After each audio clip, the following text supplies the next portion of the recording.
I'm not that old. Thank you for still sticking around. We're only just getting started so that you know what's going to happen in the next 45 minutes. 30 minutes of me talking, so you'll have to be okay with these Southern Italian accents. That's what you get tonight. And then the last 15 minutes, it's you doing a little bit of a, wearing your thinking cap, a little bit of a workshop with what you have printed on the table. For the ones of you who don't have anything printed in front of them, sorry, Andreas, we haven't printed enough copies, which is a great problem to have. You can take a picture from the people tonight next to you, and they will keep you going for this evening, but otherwise the same frameworks will be available later this evening or tomorrow via the QR code, so apologize if there are not enough copies for everybody. Which one is the clicker? Let's see. No, so it will be the other way around, yes.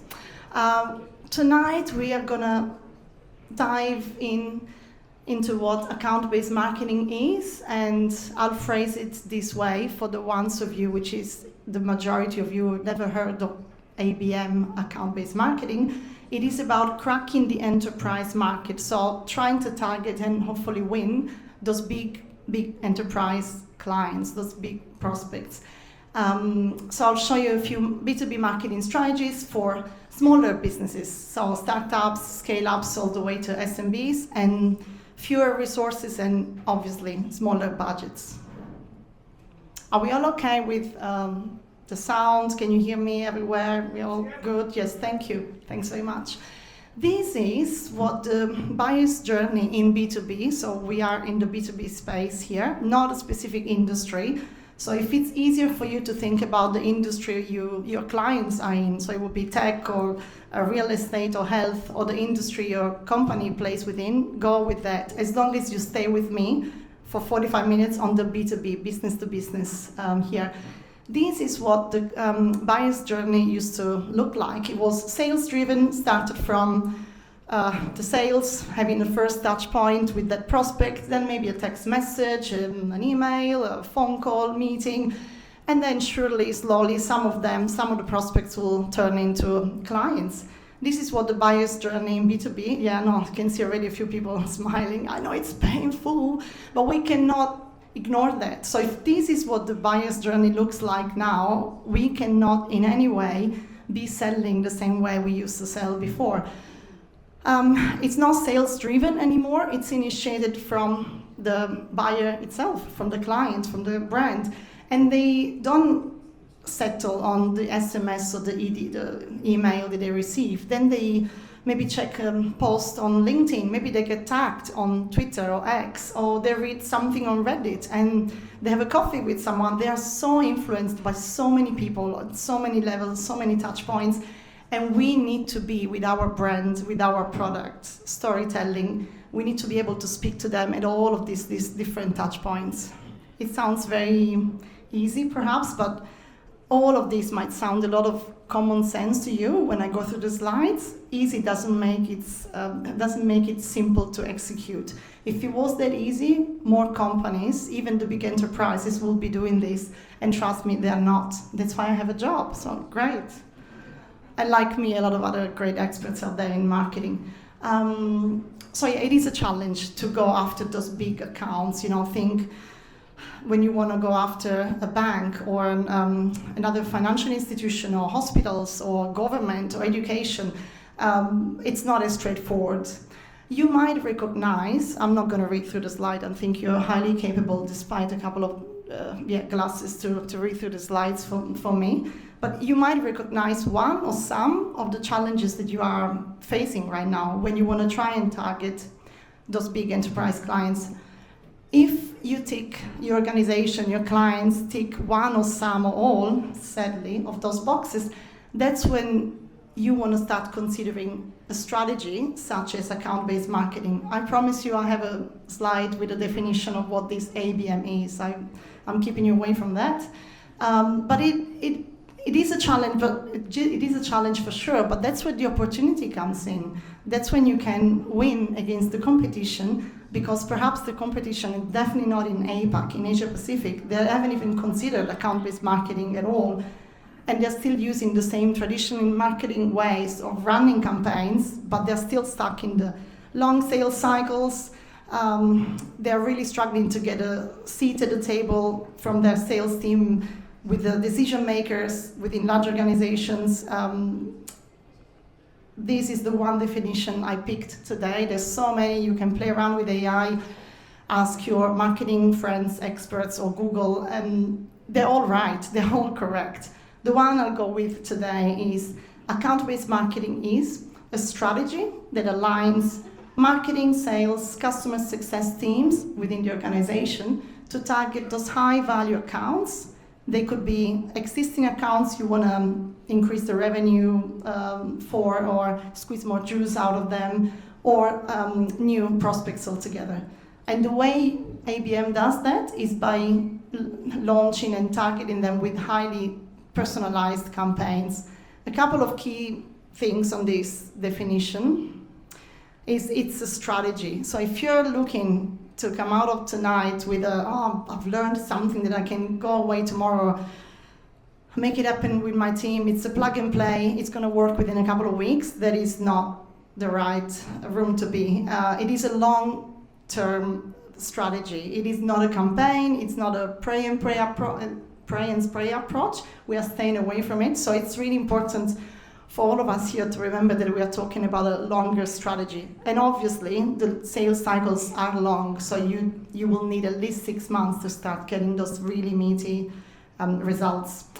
The alignment between marketing and sales, let's keep the customer success team on the side for now, because I believe from the size of the organizations in the room tonight, you might have marketing and sales and perhaps the product team. As you grow as an organization, and maybe you're already facing that, you'll see that marketing and sales don't like each other, they don't talk to each other, they often work towards very different goals. What ABM does really well, it forces them to work together, to align from day one. How many salespeople do I have in the room? Sales, shy, yes. Thank you, thanks for coming. We need you, like we as in marketing. Oh, Gisela. We need you to be successful in this. And most of the time, sadly, the sales works in silo or doesn't really want to be involved, or it doesn't get involved in launching a marketing strategy in B2B. So this is historically, so one thing I should say perhaps is account-based marketing, I did not make it up. I'm not reinventing the wheel, it's not my baby, I believe in it. I've seen it working from both when I was head of marketing within huge organizations, but also as an agency. It just works if it's done properly. It works times and times again. Historically, when it started, it's been around for 23 years, I want to say, there were 3 different types of account-based marketing: the one-to-one, the one-to-few, and the one-to-many. In the one-to-one, let's say you are Adobe and you want to target the Sydney Opera House. This is a true case I worked on down in Sydney. Adobe wanted to target the Sydney Opera House because they knew a competitor of Adobe was going hard on the Sydney Opera House to win them. So they built a whole account-based marketing strategy to just target this one account. As you can imagine, the investment was high. The ROI for that one account, though, was also extremely high, and the level of personalization that Adobe could achieve, because the whole campaign, from doing the insights research to building the value proposition, having the messaging, the go-to-market plan, and the execution was all built for one account only. The one-to-few is when you might want to start, if you want to run a pilot, if you've never done ABM before, you want to start with a one-to-few, which is when you pick between 2 and 7 accounts. I felt generous tonight and I put 15, but 2 and 7 is the sweet spot. And it's when you build the account list based on some specific criteria that make sense for your business and what you want to achieve. Then you do exactly the same thing that you would do for one-to-one, but for a set of accounts. The one-to-many, we are talking in the hundreds. You are MOUB and you want to target 600 accounting firms around Australia and New Zealand. I would argue it's not ABM anymore. As you can tell, the investment is low, the personalization is low, you lose all the highly personalized content, but it's more demand generation. Can I pause here, because I know this is quite a big topic for a Wednesday evening. Are you still all good? Are we still all happy, following? Yes, thank you. Great. The purist of ABM, and maybe not, just other ABM experts, and I'll include myself in that, we think that this is quite old-fashioned, that is not the distinction between the three is blurred by now, but I still wanted to start with the basics. The number one, the one-to-one, the one-to-few, they're still very valid. But don't be surprised if you start reading more about account-based marketing, including on my LinkedIn profile. I post a lot of new ways of approaching ABM, and you start seeing different pyramids or different shapes altogether, and you might think, what did she show us there? This is not the case anymore. It's still used. The one-to-one, one-to-few is still used daily, but you will see a lot of new ways of running ABM. And I'll be really happy to talk to you about resources, books that are not my own books, but I really recommend. They mainly come from the US and the UK on where ABM is going.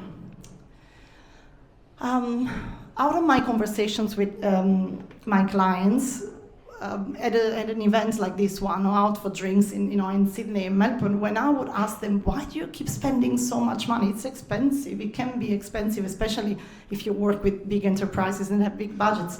And I would be with the CMO of Capgemini or the head of ANZ of marketing from Adobe, and I would ask, what's keeping you to go back to always invest money in ABM? There's so many exciting ways to invest marketing budgets. I was happy for that, don't get me wrong. I was in the agency, but I was just curious to know, why do you keep coming back?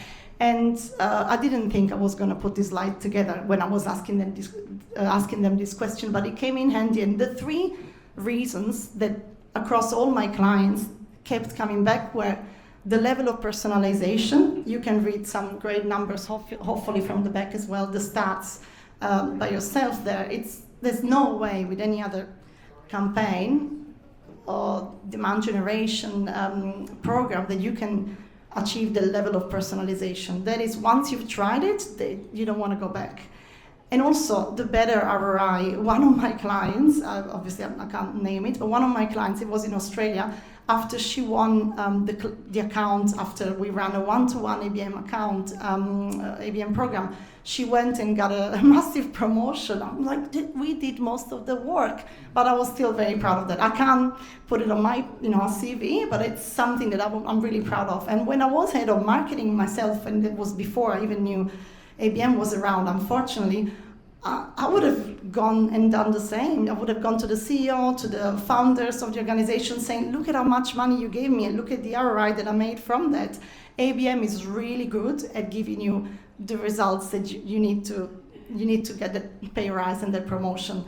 And perhaps for me, it's the closest to my heart. The most important piece is that sales and marketing alignment. It might not resonate with some of you because of the size of the organization you have here, but the sooner you start getting sales and marketing to work together and towards the same goal and being accountable for the same KPIs, the easier it will be in the long run when you will become the Adobe, the Capgemini, the Schneider Electric of this world. When executed the right way, I cannot stress this enough, it is a gold mine. Sadly, I've seen it fail as well. I have a slide later with examples of when it did not work, because it's not, as I said, it's not easy. It sounds very simplistic, but it's not as easy to put together. The recommendation, this is Paola's recommendation, is to start small, execute a pilot, demonstrate early wins to whoever holds the budget and you want to get more money for more marketing stuff, and then scale up. I'll let the one sink for a second. I did say I'll let it sink, but then I didn't, right? Yeah, so I'll do that. The start small piece, I also want to be cautious. You don't want to start too small that you are not able to demonstrate much of moving the needle. So be careful with how small you're starting. That's a fine line there. And also, one word on executing the pilot. I don't want to encourage brands, companies to execute a pilot. It doesn't work for whatever reason. And then, oh yeah, that's it, I've done it, that's not for me, ABM doesn't work, it failed, and I'm not going to do it again. So again, around the executing the pilot, there are some brands that they've done it the first time around, but they were really conscious. They sat down after that, it didn't work. It was a one to few. It didn't work. Then they sat down and they analyzed all the reasons why they didn't think it went well. And one of the reasons was that they realized they hadn't invested, they hadn't allocated anybody within the organization that was accountable only for ABM. Yes, they had a marketing assistant, someone doing sales, but no one was the owner of the ABM within the organization. They also made a couple of small mistakes, but when they fixed that was the main thing that they fixed. Now all they do with their marketing budget is ABM. The growth they generated is like massive. There is a video, this is a company, I want to say that it's in the health space, it's a company in the US, and the CMO shares her story on how she failed the first ABM pilot, and now she absolutely loves it because they learned how to do it right. It's a video on YouTube, I'll dig it out, I'll add it to the endless QR code for you.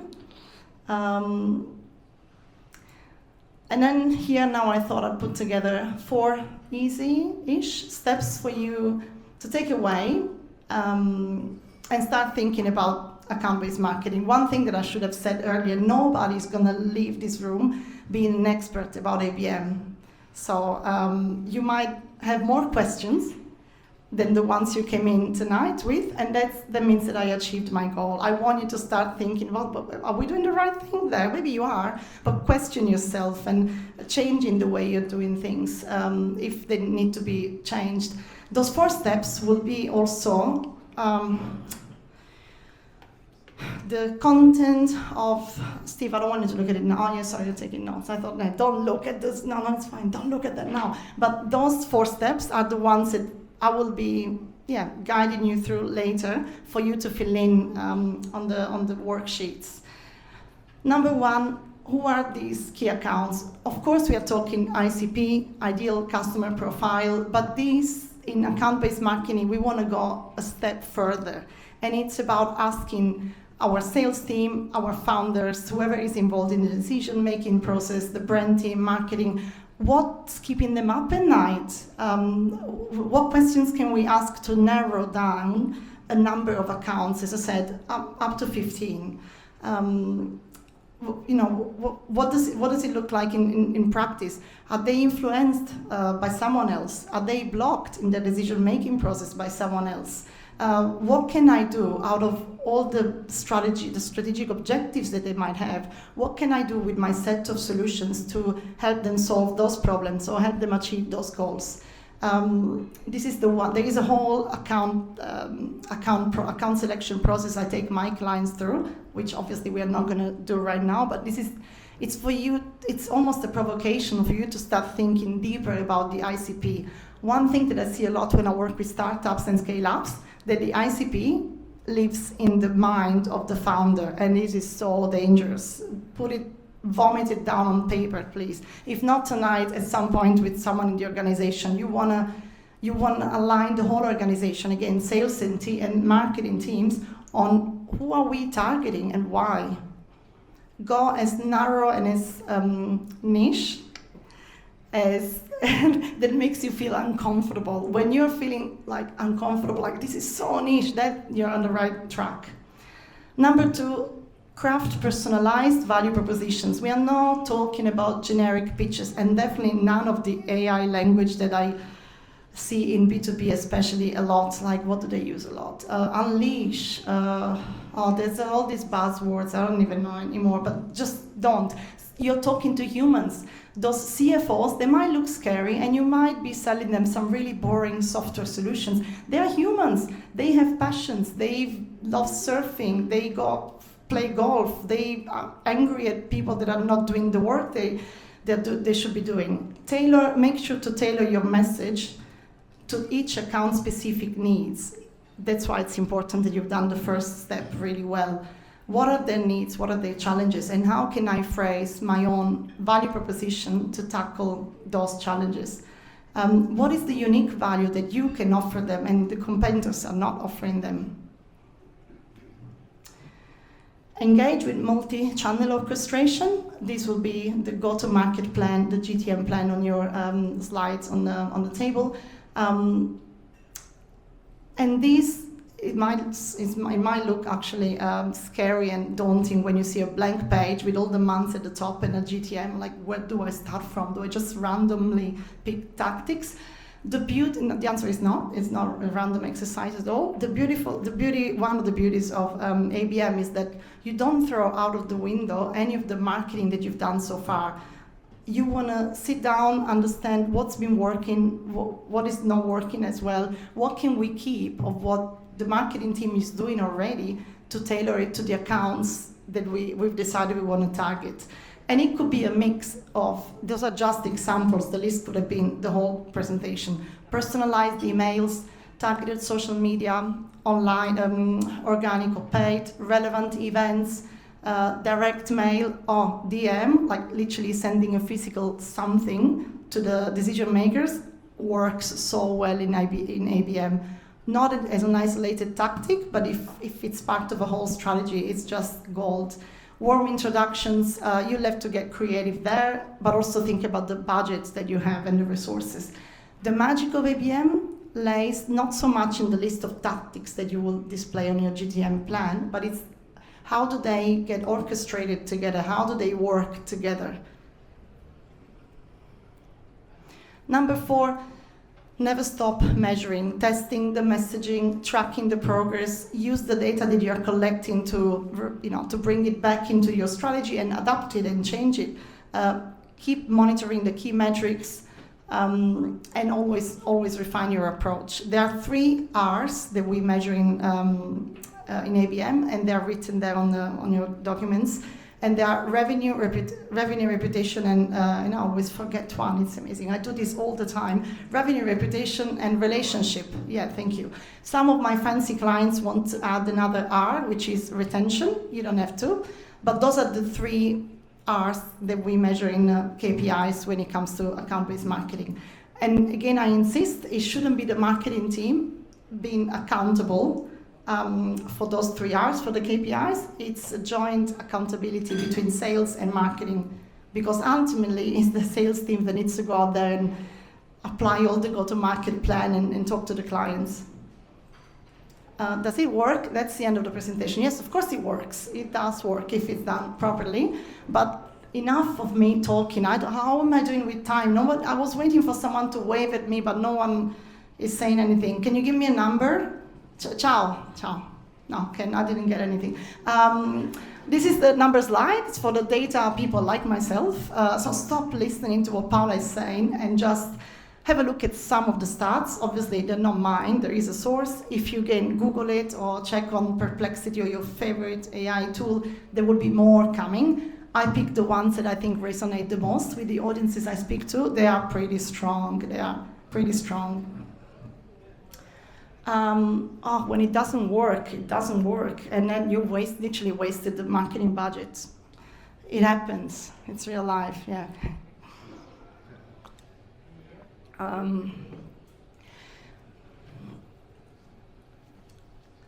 Do you feel, I don't know, have you seen any of those things happening outside of ABM? Let's say it's not ABM, but in some of the strategies that you've run, did any of these happen?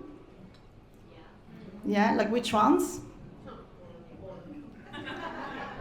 Okay, it's good. We want to keep it real. Exactly. We want to keep it real. So I think this is a great list for me. It's almost a checklist that I could, if I were to run another account-based, which I am with my clients all the time, but every time I start a new account-based marketing program with some of my clients, they don't know I'm taking them through this checklist, but in my mind, I'm like, I want this to be successful as much as you do. I know it's not my brand, but you're my client. If you win, I win. And plus, great case study for my next presentation, hopefully. So I make sure that I have all of those ticked before we start and during. Again, not easy, and it doesn't depend on one person only, but it's really good to keep in mind all the ways an ABM program could fail. So you might fix things before it's too late. Do you want me to dive particularly into one of them specifically? I think they're pretty straightforward. Yes, which one? The fourth one, all the reliance on technology. Oh my God, love it. Thank you. Yes, we obviously, what's your name again? We talked earlier, right? We staged this before, right? It was all planned, yes. Yeah. MarTech or tech platforms, a lot of brands, even the big corporations, before embarking in ABM, they feel like, but doesn't mean that all the CRM tools or the internal AI tools that the MarTech that I have, I'll have to throw them away because they're going to be replaced by ABM, new ABM platforms. The answer is no. If ABM is done properly, you can use whatever platform you already have in-house. And then for smaller organizations who don't have all the Adobe and Salesforce and fancy tools, it's the opposite. They say, we can't start ABM. We don't even have any strong CRM there. You can still start. You start small, as I said earlier, and as you start increasing revenue, proving that it works, then you get more marketing budget. Then you start maybe adding one or two, but you do not rely on MarTech to be successful in ABM. I have so many examples of companies that they are winning accounts after accounts, and they're small. And they're just doing it really strategically. They're following those steps and taking their time. They're not rushing it. And they don't have any technology. Oh, that's a great point. Thank you. Examples. So I have two. One is more inspirational because I thought there were a lot of practical things that I shared with you tonight. And I know perhaps the people in the room don't have the budget that this next case study has, but I also like to dream and think one day I will be that, and what could I do if I had all the marketing budget? It's a case study from the UK. So let's start from the challenge. Gum, global digital ad platform, wanted to win a new client. Their challenge was, we are trying with the sales team to get into the room. They don't even reply to an email. The prospect was T-Mobile. We want to start sharing with them our technology, how our computer vision technology could be a great solution for them. We just can't even have a phone call with them. It's just not happening. So they invested money into a one-to-one account-based marketing. And then that's when the research, insights, and strategy team did all the beautiful work of understanding the ICP, analyzing within T-Mobile the key stakeholders, the influencers, the blockers, all these beautiful stakeholders mapped there, and they analyzed what do they like, what are their passion points, what's stopping them from achieving what they need to achieve. And because it's a one-to-one, this is not stalking. This is, if you're targeting one company, you'll know the name. And we share on social media a lot more than we think we do, and a lot more than we should, perhaps. So this lovely John guy was obsessed with Batman comics, and he was posting about that on Twitter all the time. What I love about this is how the strategy team went to brief. I wasn't there. I wish I was there, but I can only imagine how this happened, how the strategy team wrote a brief for the creative team and said, those are the insights we found. They would have found a lot of other things. That's not the only insight they found. And the creative team, for whatever reason, they chose to use the piece of insight. They could have chosen to ignore it, and I'm sure it happens all the time. They chose to leverage that, and they thought, we're onto something here. So it's not gimmicky. This is not about, I'm saying to everybody, guys, print comics from tomorrow and send it to all your clients. This is not the message I'm sending. This is about still writing really good content. So the comic here, it still contains a lot of information about the value proposition and the messaging house and the pillars, the communication pillars. It's not just colors on a page. But they chose to use that piece of insight, and they printed 100 copies of those made-up comics with a superhero with the face of the CEO of T-Mobile. They shipped one to his office physically. How often do we receive things, a book, a note on at our front door. I don't very often, so that's when I said earlier, sometimes the DM, direct mail, they really work really well. And then they distributed the other 99 to the other T-Mobile stores around the UK. Spoiler, won the client. Within hours from receiving the comic book, the CEO reached out on Twitter. Within a few days, a meeting was set. These guys have been trying, do you remember the straight road forever, with SMS messages to reach these people and try and have a meeting. In this case, it's the CEO doing an inbound to Gum Gum. That's amazing. I know you're thinking, I don't have those budgets, this is big, but I want you to dream big, like have fun, take risks. And this is, by the way, not the only assets that they produced as the output of the go-to-market. It was surrounded by a lot of other online, offline assets, but it was the hero asset, if you like. Oh, hero asset, that's funny, as for a superhero comic. If I only leave you with 3 things, I can't even remember if this is the last slide, but if you have to keep in mind 3 things that you can learn from this Italian woman talking to you for I don't even know how long. 3, insights, data. I can't even stress how important that is. Do not skip to the execution. Most people want to do that. And I do understand there is pressure. I come from marketing, I'm in marketing myself. There is a lot of pressure on all the CMOs out there, regardless the industry or the region, on bringing results. So you want to go, unfortunately, really fast on the initial parts, which is insights and strategy, and go straight into, are we printing something? Are we doing an event, LinkedIn, post? What is it? So please try and pause and focus on the insights. Do the research that you need to do at an account level or at a stakeholder level, if it's a one-to-one.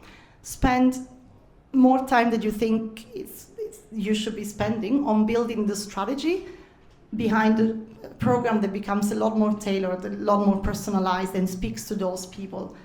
And as I said earlier, take risks, have fun. I actually posted, I think last night, this morning, about being human and the fun angle of working in B2B and launching a B2B campaign. I have a few case studies in there. I think I added the T-Mobile there too.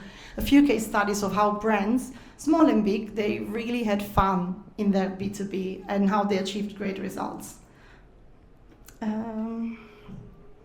Yeah, it's enough of me. This was way longer than half an hour, and I can't believe nobody's just saying anything to me. Breathe. Now, this is not a test. I'm not going to check. Yeah, thank you. I'm not going to check what you've achieved. If you want to ask me questions throughout, come to me, or at the end if you want to share something. Let's go. Maybe. Yeah, you can open now. You're allowed. I'm sure you've done it before, but you can open your pages there. Oh, this is really small, but you have at the back of your pages, of your printouts, you have the list of questions that I put to help you with the first section. So you see there will be, I'll get all of them here. Oh, different. Oh. Yeah, let's do this. So you have 4 sections. In these 15 minutes, you can choose to focus on one of them specifically, or you can choose to do a little bit of brainstorming for each of them. It's about trying understanding on paper, going narrow to your ICP, having a go at the value proposition, start thinking about go-to-market plans, tactics that you want to put in there, and start also thinking of KPIs that you want to measure. I don't know if you can still hear me, but I think that's it. I lost them. You go and have fun, and I'm here if you need to ask me anything. Thank you.